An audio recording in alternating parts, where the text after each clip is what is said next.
मैं हूं भावना और आप देख रहे हैं मृदुभाषी की खास पेशकश नेशनल बुलेटिन, जिसमें हम आपको बताएंगे हमारे देश और समाज से जुड़ी आज की वह तमाम बड़ी खबरें जो आपको जानना जरूरी है। तो चलिए शुरू करते हैं आज की बड़ी खबरों का रिवीजन। पश्चिम बंगाल की मुख्यमंत्री ममता बनर्जी ने एक बार फिर केंद्र पर भेदभाव का आरोप लगाया है। मुख्यमंत्री ने कहा कि भाजपा की केंद्र सरकार मनरेगा कोष के वितरण को लेकर राज्य के साथ भेदभाव कर रही है। उन्होंने दावा किया है कि योजना के लिए केंद्र पर पश्चिम बंगाल का 6,000 करोड़ रुपए बकाया है।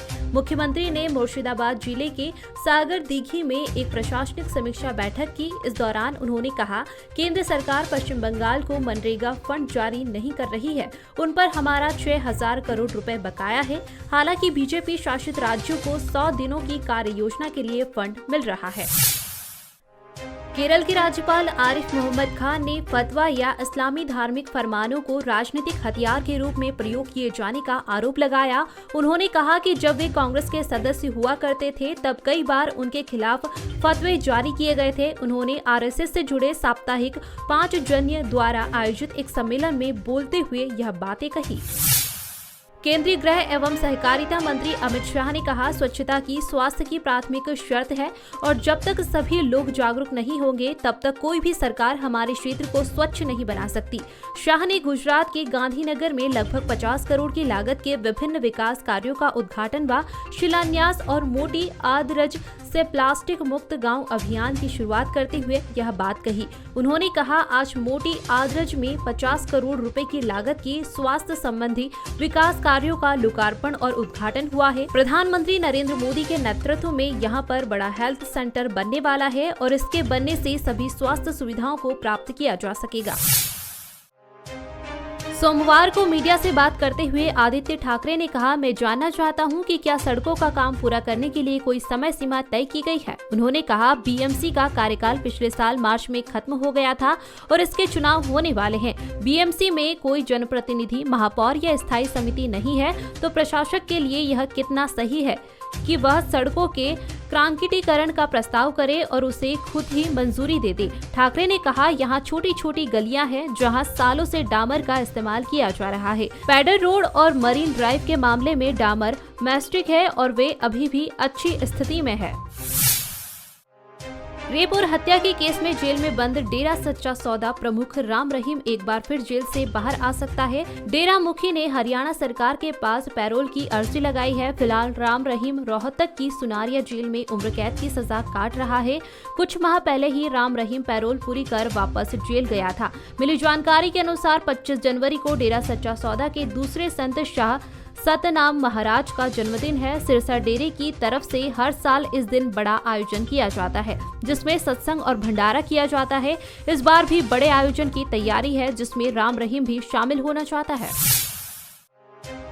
प्रधानमंत्री नरेंद्र मोदी ने आज अग्निवीरों के पहले बैच को संबोधित किया। पीएम ने सभी से वीडियो कॉन्फ्रेंसिंग के जरिए बात की। इस दौरान रक्षा मंत्री राजनाथ सिंह भी मौजूद रहे। इन अग्निवीरों की भर्ती पिछले साल दिसंबर में हुई थी। 6 महीने की ट्रेनिंग के बाद उन्हें सेना में तैनात किया जाएगा। यह अग्निवीर तीनों सेना, जल, वायु और नौ के सभी ट्रेनिंग सेंटर से जुड़ेंगे। 14 जून 2022 में केंद्र सरकार ने अग्निपथ स्कीम लॉन्च की थी। मीडिया रिपोर्ट्स के अनुसार अग्निवीर के पहले बैच को जम्मू कश्मीर से चुना गया है। फिजिकल टेस्ट, रिटन टेस्ट और डॉक्यूमेंट वेरिफिकेशन के बाद करीब 200 उम्मीदवारों को सेलेक्ट किया गया। इसके बाद सभी को श्रीनगर स्थित आर्मी भर्ती कार्यालय से भारतीय सेना के विभिन्न रेजिमेंट के करीब 30 सेंटरों में भेजा गया है, जहां पर उनकी ट्रेनिंग चल रही है। मुंबई के वाशिम में कुछ लोगों के मुगल सम्राट औरंगजेब का फोटो लेकर नाचने का वीडियो वायरल हुआ था। अब मंगरूल पीर पुलिस ने 8 लोगों पर केस दर्ज किया है। पुलिस के मुताबिक जिले के मंगरूल पीर कस्बे में 1 जनवरी से हयात दादा कलंदर दरगाह में उर्स मनाया जा रहा है। इसी दौरान 14 जनवरी की रात संदल जुलूस निकाला गया। इस यात्रा में कुछ लोगों ने हाथों में औरंगजेब का पोस्टर लेकर नाचना शुरू कर दिया था। रिपोर्ट्स के मुताबिक संदल में नाचने वालों की भीड़ में 2 बड़े बड़े फोटो लहराए गए थे, जिसमें से एक टीपू सुल्तान का भी था। कांग्रेस नेता आचार्य प्रमोद कृष्णन ने अपनी ही पार्टी में मैनेजर को बूढ़ा और अप्रासंगिक कहा है। उन्होंने ट्वीट किया कि सपा के बाद अब बसपा ने भी समझौता करने से साफ मना कर दिया है। लगता है हमारी पार्टी के सीनियर मैनेजर अब बूढ़े होने के साथ साथ अप्रासंगिक भी हो गए हैं। दरअसल 2024 में लोकसभा चुनाव होने हैं, जबकि इसी साल 29 राज्यों में विधानसभा चुनाव है। ऐसे में कांग्रेस ने बीजेपी के खिलाफ सभी विपक्षी पार्टियों को एकजुट करने का अभियान शुरू किया था, जिसमें जुड़ने से पहले समाजवादी पार्टी और फिर बहुजन समाज पार्टी ने मना कर दिया। इसी को लेकर आचार्य ने यह ट्वीट किया था। रिलायंस से जुड़ी ब्रॉडकास्ट कंपनी वाईकॉम 18 ने वीमेंस आईपीएल के पहले 5 साल यानी 2023 से 2027 के मीडिया राइट्स खरीद लिए हैं। इनमें टीवी और डिजिटल दोनों राइट्स शामिल है। कंपनी इसके लिए बीसीसीआई को 951 करोड़ रुपए देगी, यानी वीमेंस आईपीएल के एक मैच के राइट्स की कीमत 7.09 करोड़ रुपए होगी। बीसीसीआई सचिव जय शाह ने ट्वीट कर वाईकॉम 18 को बधाई दी है। 8 कंपनियों ने नीलामी में हिस्सा लेने के लिए डॉक्यूमेंट्स खरीदे थे, लेकिन बोली सिर्फ 2 कंपनियों ने लगाई।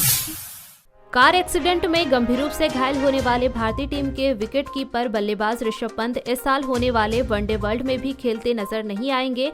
रिपोर्ट्स के अनुसार पंत की पिछले दिनों मुंबई में लिगामेंट रिकंस्ट्रक्शन सर्जरी हुई थी। अब 6 हफ्ते बाद एक और सर्जरी होनी है। वे कम से कम 18 महीने तक क्रिकेट से दूर रहेंगे। बीसीसीआई के एक वरिष्ठ अधिकारी ने कहा कि पंत का वर्ल्ड कप के लिए फिट होना बहुत कठिन है। वह कब लौटेंगे यह कहना अभी जल्दबाजी होगी। अभी के लिए इतना ही। कल फिर हाजिर होंगे दिन भर की हुई बड़ी खबरों के साथ। तब तक के लिए मृदुभाषी को सब्सक्राइब करना ना भूलें।